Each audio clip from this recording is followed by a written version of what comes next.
Hello everyone, আসসালামু আলাইকুম। কী অবস্থা সবার? আশা করি সবাই ভালো আছেন। আমার এতদিন ফাইনাল পরীক্ষা চলতেছিল, তো এই পরীক্ষা পড়ার কারণে আমার বিসিএসের পড়ার রুটিনটা একদমই এলোমেলো হয়ে গেছে। তো এই ফাইনাল পরীক্ষার মাঝে আমি অনেক দিন বন্ধ পেয়েছি। তো ভাবতেছিলাম আমার যে এই সাবজেক্টগুলোয় বেশি দুর্বলতা রয়েছে, তো আমি ওগুলোতে বেশি একটু সময় দিই। তো আগামী 10 দিনের জন্য আমি ইংলিশের জন্য একটা রুটিন বানিয়ে নিচ্ছিলাম।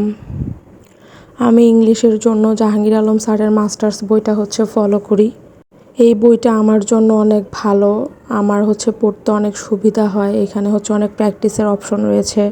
তো আমি এখানে আগামী 10 দিন ইংলিশের কোন কোন টপিকগুলো পড়বো এগুলো সবগুলো লিখে নিচ্ছিলাম।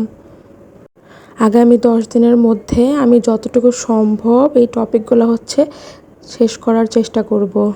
আপনাদের কাছে ইংলিশ সাবজেক্টটা কেমন লাগে অবশ্যই কমেন্ট করে জানাবেন। আমার ভিডিওটি ভালো লেগে থাকলে অবশ্যই আমার চ্যানেলটাকে সাবস্ক্রাইব করবেন এবং সবার সাথে শেয়ার করবেন। Thank you for watching.